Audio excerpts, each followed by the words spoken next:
పోలవరం ప్రాజెక్టుని ఎట్టి పరిస్థితుల్లో 4 సంవత్సరాల్లో పూర్తి చేయాలనేది ప్రభుత్వం యొక్క సంకల్పం.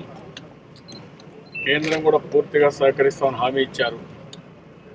ఎంత డబ్బులు ఖర్చు పెడితే రీఎంబర్స్మెంట్ ఇస్తామని చాలా స్పష్టంగా చెప్పారు.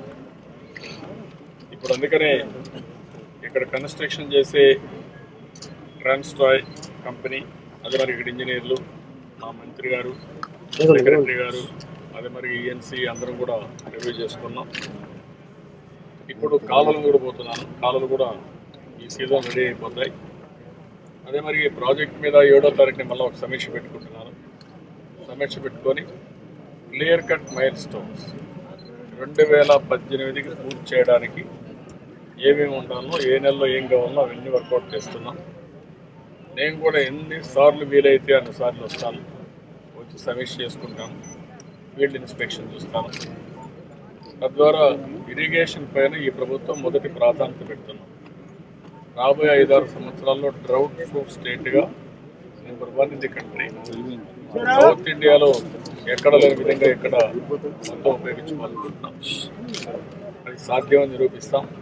దానికి ఇప్పటికే మా ఇరిగేషన్ శాఖ మొత్తం చాలా బాగా ముందుకు పోతున్నారు. ఈ స్పీడ్ని ఇంకా పెంచుతాం. ఇంకా పెంచి అన్ని విధాల ప్రతి ఒక్కరికి సాగునీరు, తాగునీరు ఇవ్వాలనేది నా ఆలోచన. అదే మరిగా ఈరోజు రైతులు కూడా విజ్ఞప్తి చేస్తున్నా, మీరు ఒక ప్రాజెక్టు వస్తూ ఉంటే ఆ ప్రాజెక్టు పైన అడ్డుపడితే వచ్చేది ఉండదు, కాలయాపన తప్ప. ఈరోజు ఇరిగేషన్ కానీ, రోడ్స్ కానీ, రాజధాని కానీ, డెవలప్మెంట్ కానీ జరగాల్సిన అవసరం. జరిగితేనే భూములకు వాల్యూ వస్తుంది, జరిగితేనే సంపద వస్తుంది. ఇవన్నీ పనులు అయితేనే మీకు ఆదాయం వచ్చే పేదరికం పోతుంది. కాబట్టి పూర్తిగా సహకరించండి. ఎవరికి అన్యాయం లేకుండా వాళ్ళకు పునరావాసం కానీ, అదే మరిగా ల్యాండ్ ఎక్విజిషన్ ప్యాకేజ్ కానీ ఇవన్నీ ప్రాపర్గా ఇస్తాం. మెరుగైన పాలసీ అమలు చేస్తాం. కాబట్టి దయచేసి మీ సెంటిమెంట్ నాకు అర్థమైంది. కానీ లార్జర్ ఇంట్రెస్ట్ కోసం, రాష్ట్ర ప్రయోజనాల కోసం, భావితరాల భవిష్యత్తు కోసం అందరూ పూర్తిగా సహకరించాల్సిన అవసరం ఉంది. అదే నేను అప్పీల్ చేస్తున్నాను. ఈ ప్రాసెస్లో ఎవరికి అన్యాయం జరగదు, అందరికీ న్యాయం చేపిస్తాం.